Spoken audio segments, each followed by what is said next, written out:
Cryptocurrency hangs in the balance as Bitcoin continues its second consolidation phase that we've seen in 2 weeks. Are we going to get that big breakout for continuation, or are fears over Genesis, debt, and the overall market decline going to cause the market retreat we've all been waiting for? Either way, let's identify profitable opportunities to the upside and to the downside in today's exciting episode of Breaking Bitcoin.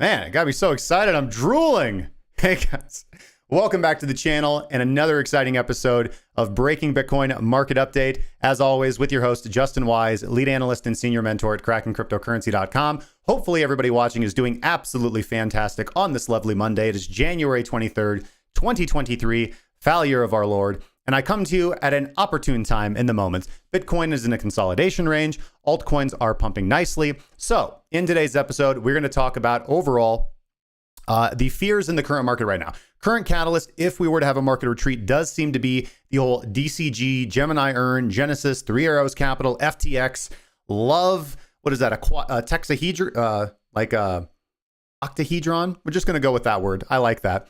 Should have paid more attention in geometry class. But in today's episode, we're going to break down that whole relationship. We're going to go over our technical analysis and fundamental analysis of Bitcoin right now, the king of all cryptocurrencies, and try to identify profitable opportunities on both the weekly time frame, the daily time frame, and today, right now. As always, if you enjoy the content, right down there is the like, right next to the subscribe button. You guys are the fuel that keep this channel moving. Please support us by clicking on one of those buttons. And as always, if you guys have any questions, drop them in the live chat. Let's get over into the charts and break today's price action down. All right, here we are in the charts. Tetrahedron, like an octaquadragon, you know what I mean? Like multiple edges of the same rectangular or octagonal shape. Yeah. Oblique. Yes, let's just throw out some more geometry words. Overall, today's price action was relatively interesting. Let's go back just a little bit. Starting off very early this morning, let's just kind of maximize this and get rid of volume right here. Today, we started off the trading session, at least with the New York opens. This is at 7:45, so 9:45 on the Eastern Seaboard. So as soon as the bell rang, we had this beautiful Darth Maul candle. Don't you love these? Don't you just love these Darth Maul cryptocurrency candles? Don't you just love these? Where it's like, yeah, it doesn't matter if you were long or short. If you were trading on the short-term timeframes, you are gone. You are out of here. Following this wick to the upside and capture of liquidity to the downside, we have this nice rally, and we've had some pretty good opportunities overall throughout the day. Now, overall, what is the current regime of the day? It is ranging. We are in a ranging market, meaning that lower-term time frame strategies and range strategies or mean reverting strategies are going to be the flavor of the day. These are going to be the profitable strategies. Now, of course, you can adopt. Since there is quite a bit of volatility here, volatility being the wrong word, momentum in this case, you could adopt some form of trend strategy, but there hasn't been a lot. So, for example, let's look at. We'll just throw a PTP on this 15-minute time frame. So a good trending strategy. As we can see, there just hasn't been really significant follow through on any good trending strategy to generate profits, even on the 15-minute time frame like I'm on. So for example, here we cross the baseline, and it's really not until over here that anyways, my system would give a full signal. And again, that's right at the top of this range where we get a pullback and then a nice wick down, probably taking out your stop loss if you had seen this pullback and then got antsy. Here we have a decent entry on this candle right here. Yes, we could have gone long on this candle, and probably hit a TP1 on that. So, okay, maybe not so bad. Let's see here. Do we get a short trade here? It depends. Let's go down. So we're going to mark this vertically. We're going to mark this vertically and go down to the 5. And let's go see how that would have actually played out. Oh, whoops. Okay, let's make sure that that is visible on the 5-minute time frame. Visibility. should be able to see it, no problem. 7:45, go down to the 5 minute. There it is, sorry. Yeah, so you would have gotten stopped there because that was calling for a short trade on the 15-minute time frame, and price did pump prior, knocking you out before the swift rejection back down. Let's go back to the 15-minute time frame.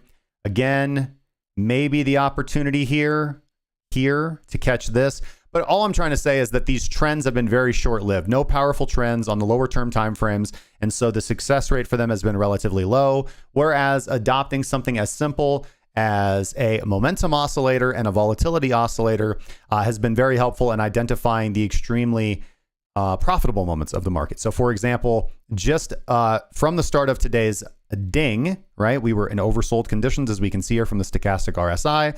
Volatility is relatively low in these areas, and then volatility spikes, doesn't get into the danger area, but at the conclusion of this 15-minute candle,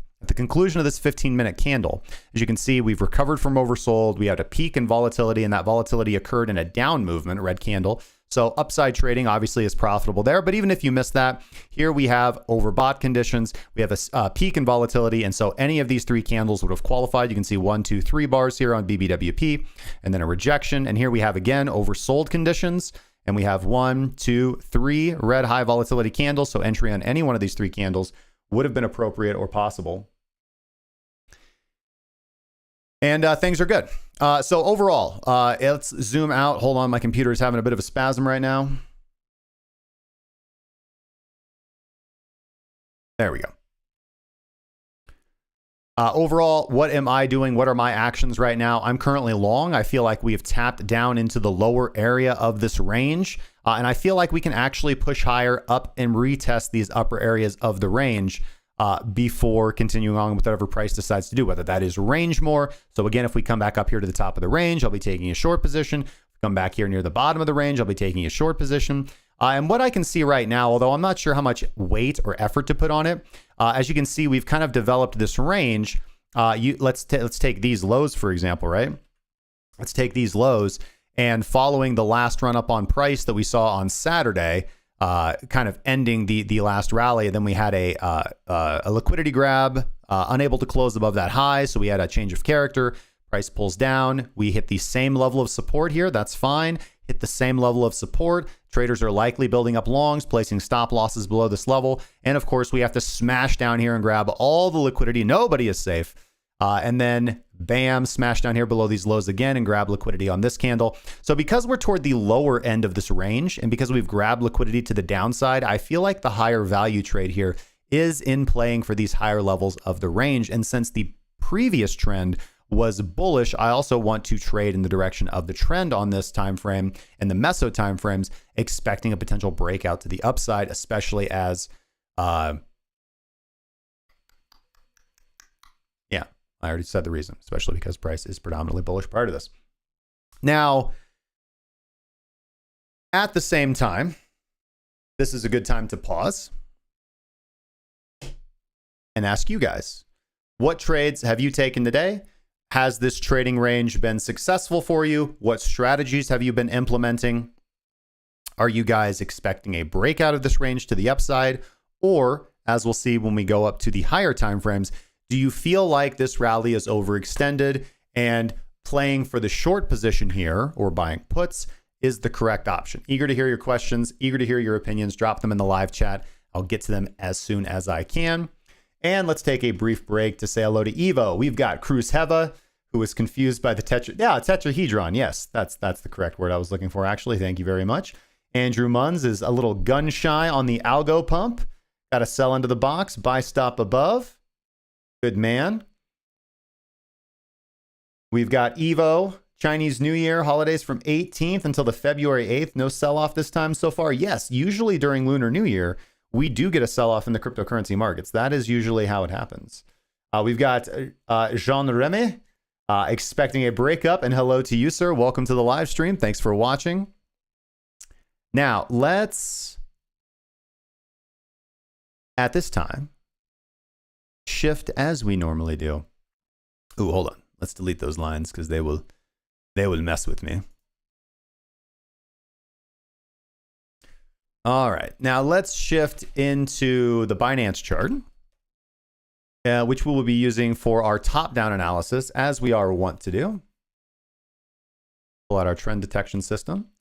So on the weekly time frame, and this is exactly what I said in my newsletter that went out today. If you guys didn't know, you guys can sign up for our daily newsletter. Get the latest in cryptocurrency price action delivered right to your inbox on a daily basis. And let's go ahead and hide our support and resistance lines. So, okay, we've been in a predominantly bearish trend for over a year now. And we have now seen a very impressive shift or change of character. All right. Now, I do believe that we're going to get a pullback here, but let's talk about what we've seen here over these last 2 weeks and what we might see for this upcoming week. All right. Now, I don't want to really get too magnificently excited about this,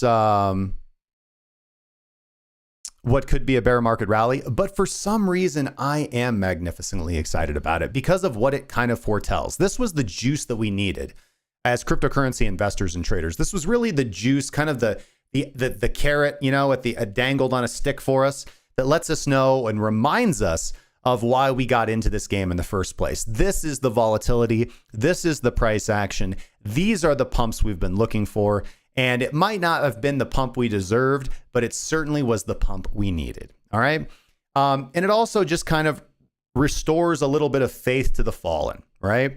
You know, I'm a long-term holder of Bitcoin, a long-term believer in its abilities to create a better, more sound monetary economy for the entire world. And just, you know, fully drank the Kool-Aid on Bitcoin. I have drank the pitcher of Bitcoin Kool-Aid. There is no more Kool-Aid left in the pitcher for me to drink. All right. But even drinking the Kool-Aid, it can be a little disheartening sometimes when price, you know, just languishes and stays dormant. Right. And we've seen this nice reminder for investors, what Bitcoin can do, which is just very good. Right. I can just talk about, you know, like I'm in a good mood. People are happy. You know, everybody's good. Andrew Munz thinks we're going to get smacked down at the 200. Possible. Now, check out, if we're talking about the 200 weekly, notice that, let's look at the Bitstamp chart, because I want to talk specifically about that.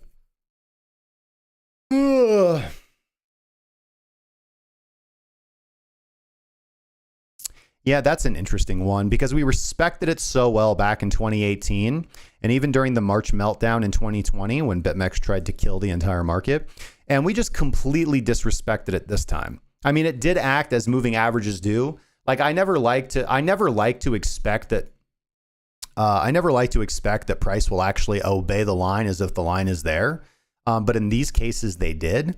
But in this case, it didn't. And this is the type of behavior that I usually expect around moving averages, not for it to be obeyed as a level that actually is significant support or resistance, but for that area to act as a general magnet for price, right? So this type of ranging behavior around a moving average is much more often what I characterize and what I perceive of when I think about trading with moving averages, not as this static level that is to be obeyed, but as this range around which the action that you're looking for is likely to occur.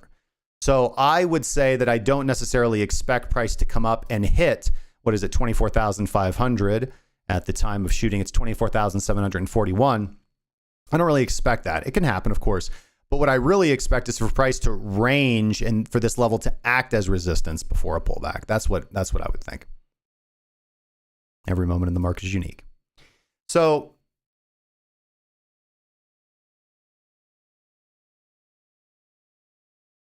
yeah, so we need to talk about the Fed pivot. All right, so this is something I talked quite extensively in my newsletter about today. So let's zoom out here. So you guys, I'm sure, are aware of the underlying fundamentals that has driven this bear market. All right.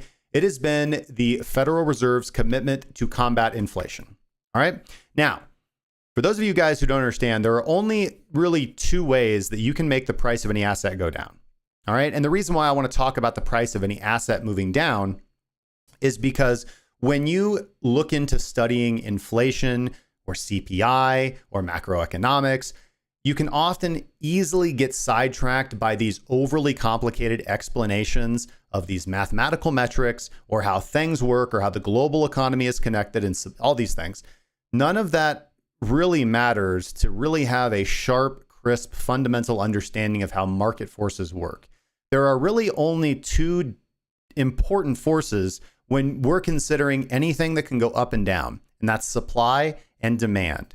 And so limiting your thought process until you fully understand these two aspects of market dynamics is really critical for having that robust, confident knowledge about something. So let's talk about inflation as if it were a price chart. All right. There are two ways that you can make the price of something go down. And that is to either increase supply. So supply being the amount of that thing that can be sold to drive prices down. For example, if Satoshi Nakamoto emerged from the ether right now, and he couldn't do this, obviously, so please bear with the analogy because it would have to be approved by all the nodes that run Bitcoin and all the stuff. But let's just say Satoshi Nakamoto emerged from the ether and said that he wanted to double the supply of Bitcoin right now. Not what will be mined in the future. No, he wanted to make a hard fork right now that would double the amount in every wallet on the Bitcoin network right this moment. And for some fantastic reason, everybody said, yeah, sure. The dollar value of each individual Bitcoin would immediately get cut in half because the amount of money in the market would not magically double to meet the new supply. You would have twice as many Bitcoin for the same amount of cash to go around for all the Bitcoins. So the price would immediately drop from 22,956 to 11,475-ish, right? Natural market dynamics. You can see this in action when companies that are publicly traded do a stock split. When they take a current stock that its share price is this number, and they do a stock split, and depending on what the ratio of their stock split is, that will drive the price down almost immediately because there are suddenly now more of the shares.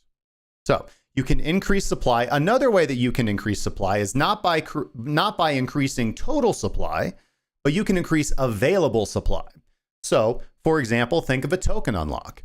When you're investing in an altcoin and this project has a significant portion of its tokens locked up, well, price can do many things. It can go up, down, left, right, or sideways. But if it is pumping, and then all of a sudden there's a token unlock right around the corner, well, you guys probably all know this. That's generally a good time to sell before the unlock comes around because that's a lot of supply that is increasing total supply. It was already there in supply, but now it's available and can be actually sold and affect the market dynamics. So you can increase total supply, you can increase available supply, but all of these things contribute. So increasing total supply is simple mathematics. Increasing available supply is increasing sell side pressure. All right. So that will drive the price of an asset down. You can increase the supply totally or availably. You can also reduce demand. So if nobody wants to buy something, it's going to stop going up. So there's a number of ways you can reduce demand. You could restrict people from a certain IP address or geographic location from buying something, for example. You could make people have to have a certification to buy something. You could put all sorts of barriers in people's ways. But certainly the reason we've experienced in the United States, and I'm sure elsewhere in the world as well, one thing that's been driving down our demand for cryptocurrency has likely been less money. Let's face it, this recession has been hard on everyone. There is just simply less money to go around. Wages aren't rising in line with anything else. They're not rising in line with prices. Prices are soaring at the pump. They're soaring at the grocery store. They're soaring in healthcare costs. They're soaring in educational costs. Everything seems to cost more, and you're still getting paid the same amount. So we as consumers, as citizens, simply have less disposable income to spend on things like Bitcoin. Okay. So the Federal Reserve has been doing both of those things simultaneously to combat inflation. All right. They have been decreasing demand. All right. And increasing supply. How have they been increasing supply? By offloading their balance sheet. So the Fed isn't printing money. That would be increasing the total supply of a different asset, the USD. but they are increasing available supply of things like bonds, which drives the price of bonds down, which causes yields to go up to make those bonds more attractive to investors. This also causes riskier assets like stocks, cryptocurrency, to go down because those very large banks and funds now have to offload riskier positions to manage their risk assets. So, as long as the Fed is selling assets off its balance sheets, the market is likely to continue going down. And it was believed up until about a week ago that the Fed would continue to sell until it had tamed inflation, because Jerome Powell and the Federal Reserve publicly said that they are committed to taming inflation. That is their mandate. That is their job. That is what they are supposed to do. Oh, noble paladins of the dollar. However, they've done it. Not because they've actually done anything, but because they're going to change the math. So you might not know this, but the Federal Reserve isn't actually responsible for how CPI is calculated. CPI being Consumer Price Index. If you weren't aware, that is how we measure inflation mathematically, even though it's a very, as you're about to find out, a very rigged system. So the Federal Reserve is not responsible for determining the metrics to calculate CPI. No. That's the job of the Bureau of Labor Statistics. Bureau of Labor Statistics, who have, you can go to their website and read this. It's right on their homepage. They have officially changed how inflation, or CPI, will be measured starting January 2023. And that is, it will no longer be measured 2 years in a row. It will be measured year over year. Which means when we have our next CPI print, they are not going to be measuring the comp of 2020 and 2021, which would be like 4.5, I believe. They're going to be measuring from 2021, which was at 9.5, high peak of inflation.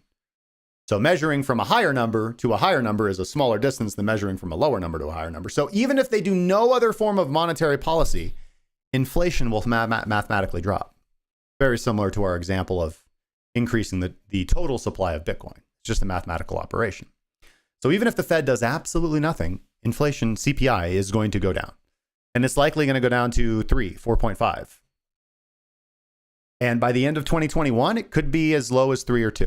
And if that is the case, then the Fed will have, by the end of spring, have accomplished its mandate to tame inflation. Now, they haven't actually done anything. They're not fixing inflation or solving the problem. They're covering it up. They're covering it up. So if you're listening to this and thinking, oh my God, the Fed's going to reduce inflation, things are going to get cheaper, they're not. They're not.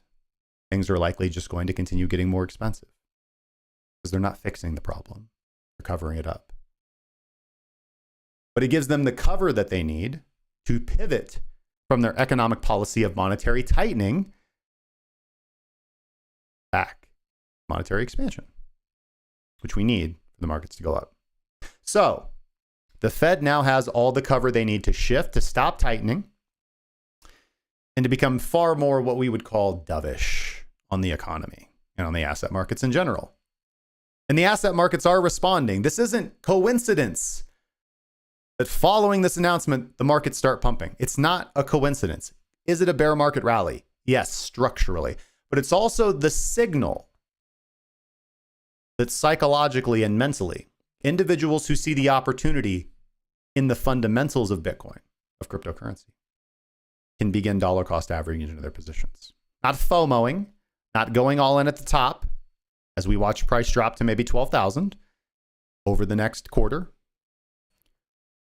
but to understand that there is light at the end of the tunnel, and to then start to zoom out and realize, oh, damn, I've been so focused on this, and price is up 30%. That's not a bear market rally. I don't want to buy at the top. You know what I mean? Like, price is going to be down 30%. And instead, oh, sorry, you guys didn't see. Let me repeat that sequence. We've been so focused on this, right? I'll even do the little thing like, oh, price is up 30%. And instead, we should be focusing on this, specifically this 70% sale. Cryptocurrency is at right now, Bitcoin in particular. Now, I don't recommend dollar cost averaging into other assets at this current time, other than Bitcoin and Ethereum, as I have faith in those. I don't have faith in other cryptocurrencies. They're speculative assets. Bitcoin is sound money. Ethereum is the world computer. Thank you very much. So I'm not dollar cost averaging into any shitcoins, altcoins, anything that's not Bitcoin or Ethereum until the bull market's confirmed. How do we confirm a bull market? A higher weekly high, a higher weekly low. That's a bull market. All right.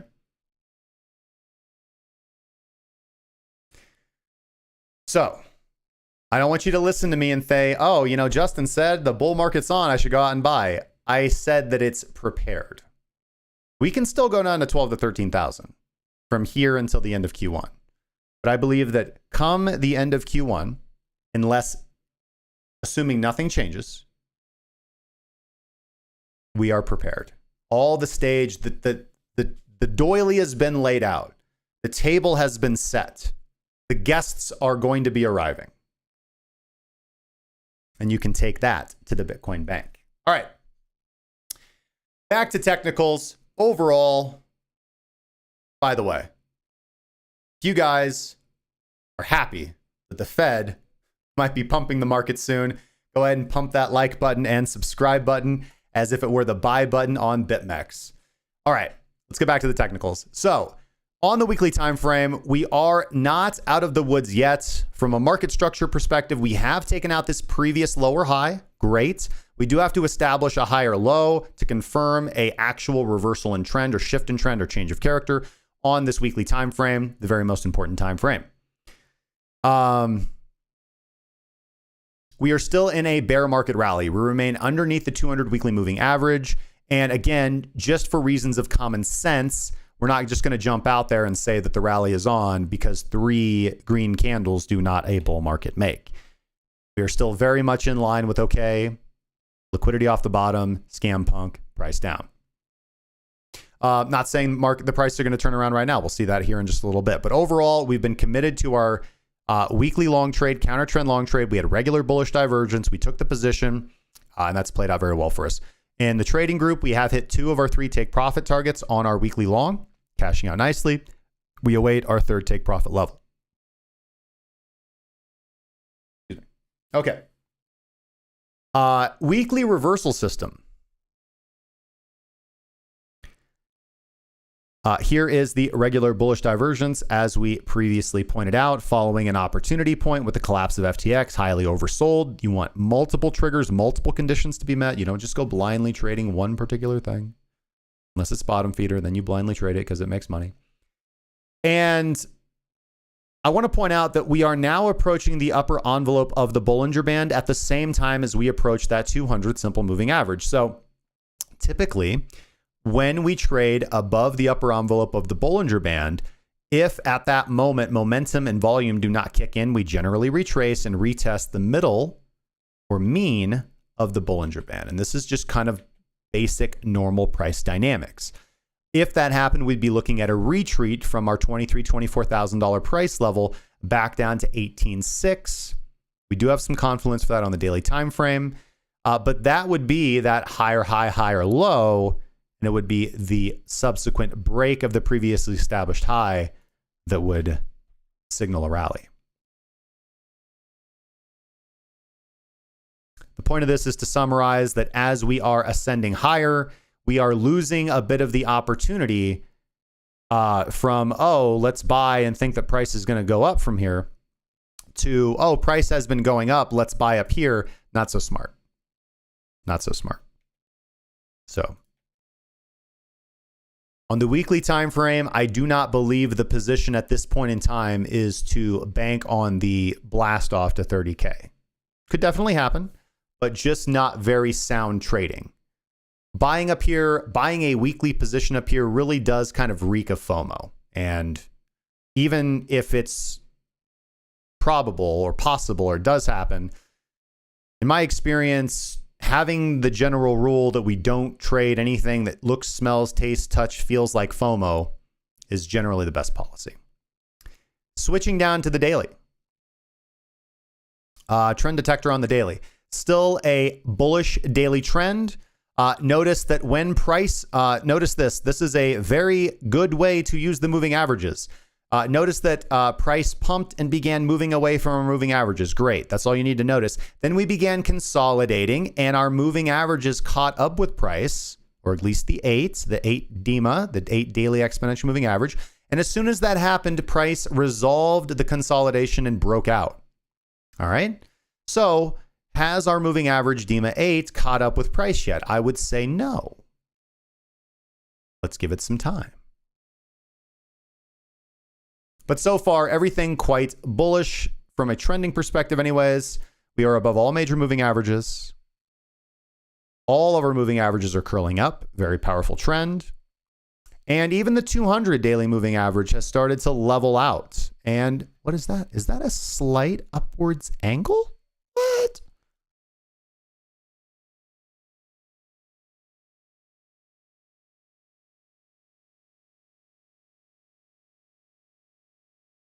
Now, I do just want to point out, look at all this violent distribution that we saw as the 200-day moving average started to even out from its previous up-only trend. And we still saw these huge 50% down, 120% move up, 50% move down, 40% up, crazy volatility before a new trend was established. So again, 3 weekly candles does not a bull market make. So be prepared for volatility, be prepared for potential rejection. And we just got a daily close, of course. We closed out today's daily price at $22,922. And as we often see, immediately following the daily close, bots begin to sell. And that's what we're experiencing right now. Here comes the bot selling.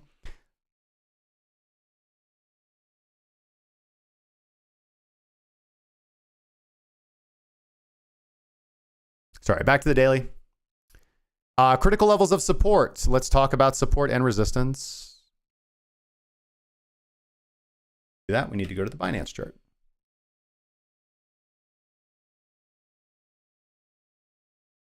Here we go. Intraday support currently sitting at about 22,210. What's that look like? Let's look at current range. Let's get rid of our indicators. Let's look at our current range. And it's right here. Here's price. Here is our current level of intraday support, 22,210. Smashing that level. Short with prejudice. Intraday resistance at 23,180. Slightly above that, we have our current daily resistance at 23,371. Any lower time frame closes above these levels on the 15-minute or higher, I would be longing with prejudice. Breakout trading. Anything that comes near those levels, I would initially be shorting, waiting for a close above, and then switching direction into the breakout. Same thing. Price comes down close to this, we long. Price comes up close to here, we short, and so on and so forth.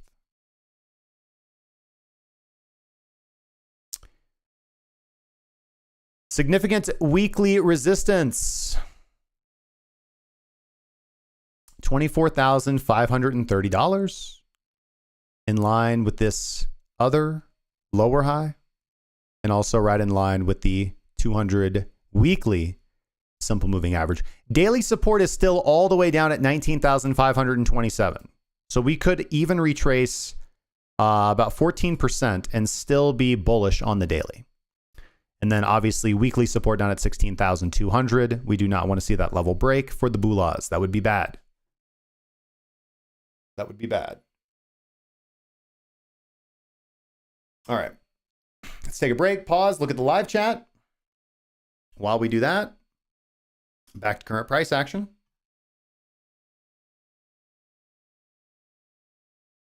Nice spike down following the daily close. Bulls attempting to recover here. 1, 2, 3, 4. A lot of wicks here on the 15-minute time frame right at this level. I think we push up from here. One thing I was concerned about looking at this earlier was noticing this run, this liquidity grab right above this established high. And then, okay, so this is exactly what I said last week, right? How do you determine if there's going to be a range? Well, it's usually after a high volatility move up and then a high volatility move down, both marked by volume. So we see this, right? And we even see this, boom, bam. Here's the exact same thing, right? Like this is actually exactly what we saw last week in this previous range. If we want to go look at that, it was exactly like this. Run up and immediate run down. Okay, well, guess what? that pretty much established the range here and here. You can see that range held, right? Immediate run back up, unable to close above, immediate run back down, unable to close below. Hit it again, run up, unable to close below, liquidity grab, and then we re-respect the range, right? You guys can see that this range, this low that was established right here, is now respected. Liquidity grab, and then we're back to respecting the range. But I was seeing, you know, high, lower high, lower high, but now we're in kind of a higher low, higher high trend, right? So low, higher low, higher low, higher low, higher low. We'll see. Live chat.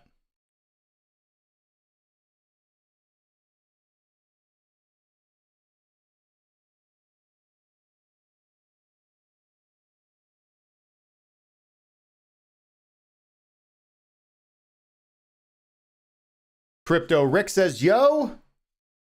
Money Mouth from Mr. Ether Robert Warner. Shout outs to you, my friend, as always. Andrew says we'll know in February if they're hawking or chickening.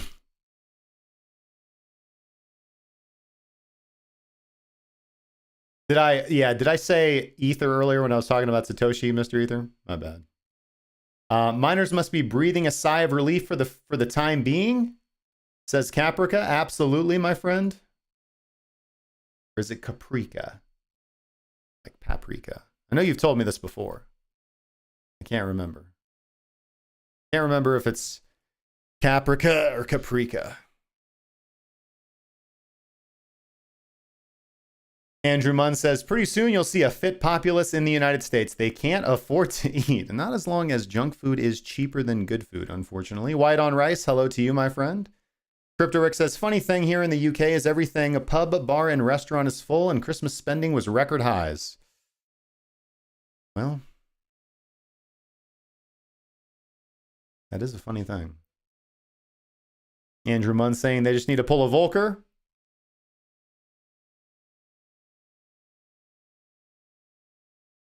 Ricky Thompson says, no one is going to read the fine print saying we have changed how we measured the CPI data starting in January 2023. The lower number is all people want to see, and boom, another. Yeah, exactly. Right. Yeah. I mean, the average person can't be bothered to put a VPN on their cell phone. Not realize they have been faked out. Andrew says, I wouldn't be surprised if they're lagging data in comparative analysis from 2019 because of the jabs thing for another. Yeah. So, I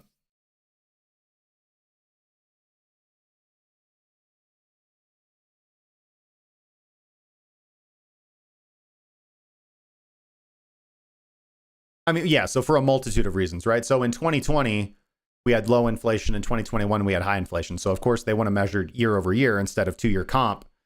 And we know, so there's a group called Shadow Stats.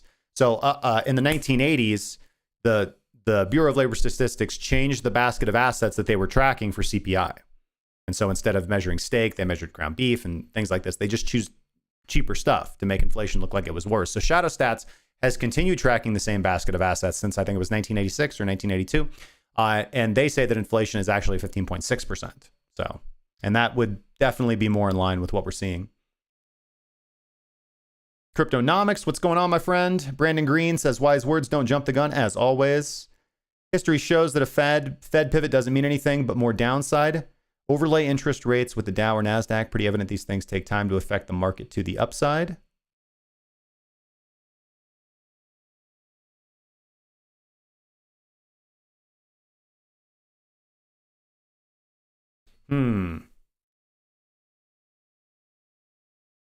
Yeah, I am of the opinion that we'll see a significantly different response this time.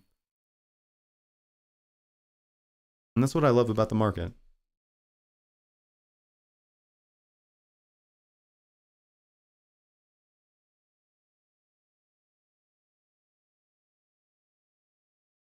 Ah, there you go.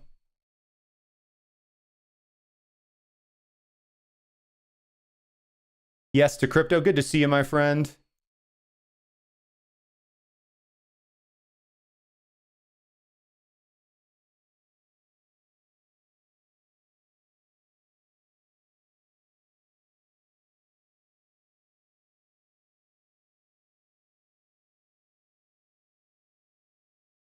Cryptonomics says, Justin, I noticed you use volume as an indicator, but in crypto, isn't that a bit sketchy to use since the market is so volatile? By the time you see it, it's too late.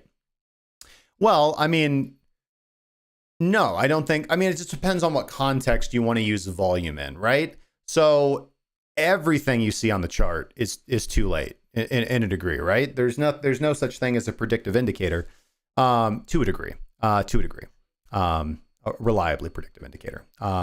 There's probabilities, but for example, let's just keep this very simple,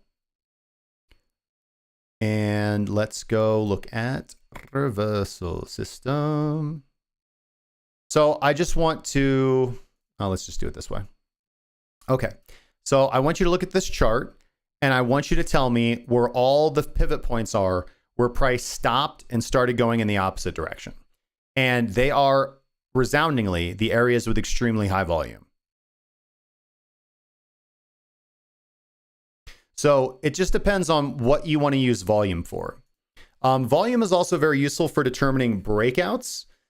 So for example, if you see price close above a certain level on very low volume, it has a lower probability, in my experience, of continuing on to the upside, for the same reason that the market will stop going up when people stop buying.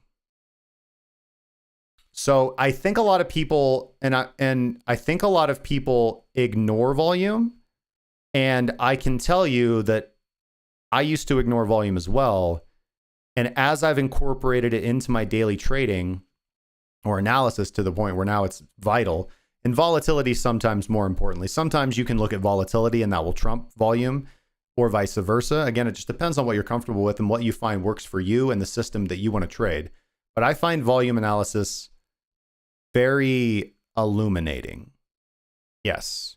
Now, in the sense that I think what you might be referring to, or what might be a bad use case of volume analysis, is let's take the weekly, for example. Let's take the weekly, for example, and saying, so here's a really good example. So where's the largest red volume candle here? Well, it's right here, the FTX collapse. So if you look at this and say, well, look at that breakdown on high volume, you know what I mean? That is likely going. Well, you need to look further into it, because yes, there is some merit to that technical idea, but in this case, it was the absolute bottom of the market. So in the same for like buying a breakout, because you'll have extremely high volume at the very top and the very bottom of the market, just as you will have on the impulse wave as well.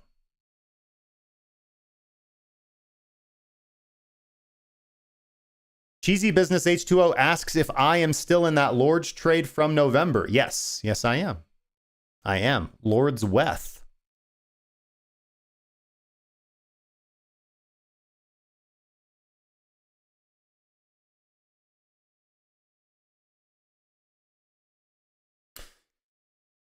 All right, so we will conclude. If I can get this page to load. I had issues with it earlier. I don't really want to sit here for 6 hours. I even web archived it so that hopefully it would load better. Okay. And don't get too excited, because it did this earlier and then it went away. So, yep. That is very annoying. We'll see if I stop loading it now. And we'll just wait a second and see if it comes back. Okay, I think we got it. All right. There's something, it's I didn't really want to screw around with it. It's my VPN or one of my pop-up blockers or ad crushers or something like that that even on the web archive page does not like let this page load. It kept whiting out on me.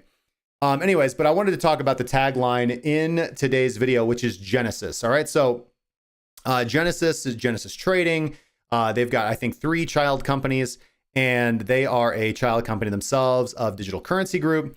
And there's been this like whole debacle, and this is kind of considered the current catalyst for what could cause the next selling. And this was the original, again, maybe I'm wrong. Maybe the Fed pivot doesn't have anything to do with the current pump in cryptocurrencies, even though we're seeing it echoed in other asset classes as well. And I think that is the case. But I try to be humble. I could be completely wrong.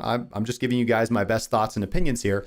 So if we go back to our original theory, and actually I want to shout out one of our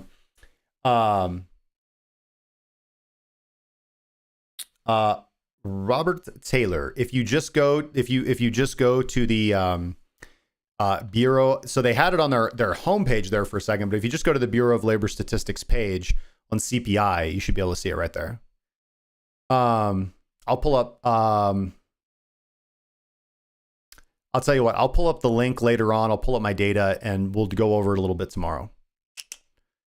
But going back to previous, our previous kind of hypothesis on what would be the catalyst for this bear market rally before it happened. We have weekly mentoring sessions for the Kraken Cryptocurrency Trading and Investment Group, weekly strategy sessions where I meet with our premium members and we talk about what trades we're taking and what our plans are for the next week. And, Alex had this fantastic idea, this great hypothesis that, okay, market's a little oversold right now. If we're going to have another big fallout catalyst like Genesis bankruptcy, which has now been confirmed to be true, then the markets are likely going to want to pump up, and so that we can have good exit liquidity, right? Like there's no point in selling at the absolute bottom. Now we've recovered and we're now in profit from previous FTX collapse times. So the next catalyst would be Genesis going bankrupt and therefore significantly impacting Gemini and the Digital Currency Group, who, by the way, also owns CoinDesk, who wrote this article. So I find this very funny. Anyways, Genesis's CEO, Darar Islam, stated to the U.S. Bankruptcy Court for the Southern District of New York that they are heading into its restructuring. So they are not,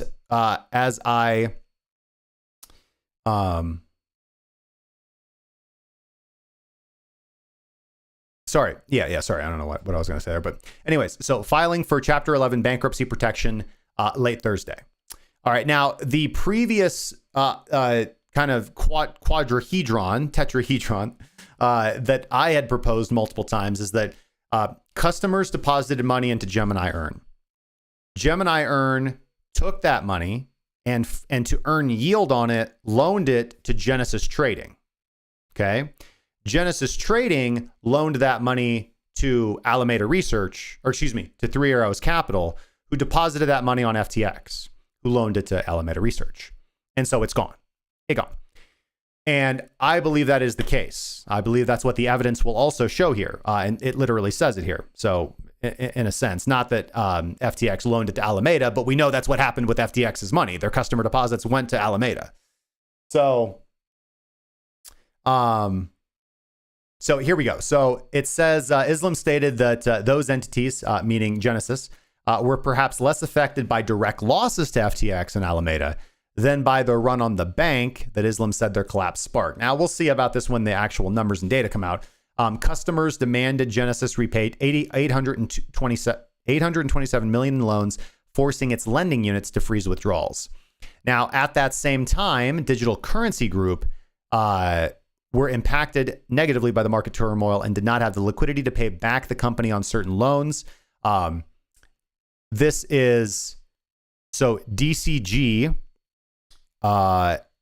assumed much of that exposure because Genesis loaned money to 3AC and DCG stepped in and swapped a 10-year promissory note in exchange for Genesis's claim on Three Arrows Capital. Yeah, so that's exactly what it says right here. DCG last year assumed much of that exposure, swapping a 10-year promissory note in exchange for Genesis's $1.2 billion in claims against Three Arrows Capital. And that is now the issue because Gemini is Genesis's largest creditor at $700 million. So Gemini is trying to get the money from DCG, who owes the money to Gemini or Genesis. Yes. So that's not good. So, again, just anytime we have a large institution fail or we lose customer funds, there's this swath of selling, there's this loss of faith in the system. And I mean, Digital Currency Group is huge. Genesis Trading is huge. And so Genesis is now having to restructure and consider bankruptcy. So who knows what assets they're going to have to sell or what user funds have been lost. And again, this is just another thing that can be a catalyst to drive prices down. So this is the current thing on the horizon. And perhaps with the announcement of this right now, this is perhaps the exact lead up or setup that we would need for this next wave of selling, for exit liquidity, as we would say in the market. So, all right, quick roundup on price.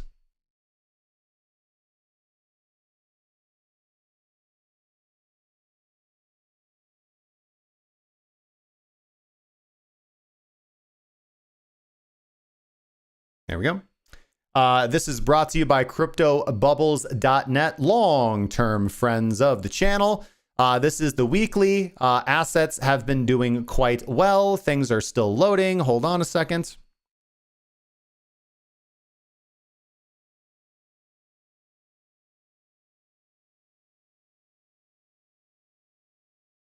Yeah. Aptos big weekly leader, 56.1%. Threshold token, obviously, kind of huge random gigapump as well, up 118%. Axie Infinity is having this big token unlock, I believe, next week. So they're up about 40%. Phantom up 30%. Curve. So altcoins doing quite well this week, in a week where Bitcoin has only done like 6%. So obviously, if we compound these weeks, like the gains on the month are just through the roof, they're astronomical. Let's look at gains on the month. Yeah, Aptos up 240%. So most of the majors up, triple digits, right? So we're in triple digit territory. All right. So again, I love bear market euphoria. This is great, but I want everybody to be cautious. This is the time to begin dollar cost averaging into your long-term investments and not the time to be buying random shit coins. Dollar cost average into Bitcoin and Ethereum. If you really must, smaller positions into these shit coins. But I still believe that we are not out of the woods yet. So enjoy the rally. This is why we trade. It's why we trade as opposed to invest. I mean, we do invest, but we primarily trade, particularly on this channel. All right. That's about all I've got for you guys today. Thank you so much for joining me for another exciting episode of the Breaking Bitcoin Market Update. As always, if you'd like to support the channel, the link to the like button is right down there next to the subscribe button. You guys are the fuel that keeps this channel alive. If you guys would like to improve your trading and you're on a budget, highly recommend you guys go get my brand new e-guide, The 5 Mistakes Holding You Back from Profitable Trading. This book was written over my years of experience over the last 5 years, mentoring thousands of students across the world, how to improve and optimize their trading strategies to get their results. It's a results-oriented and actionable guide. You can make these changes to your trading strategy right now. It's available. First link in the description, 5mistakes.crackingcryptocurrency.com. As always, if you have any questions, comments, concerns, sarcastic remarks, hot stock tips, or death threats, please leave them down in the comments section down below, and I will do my absolute best to get to them as soon as I can. For other ways to get involved with our community, work directly with me in 2023 to grow and protect your wealth. Again, lots of links in the description, many ways to get involved with our community or with our trading and investment group. Until next time, be kind to people, trade safely, and be good. See ya.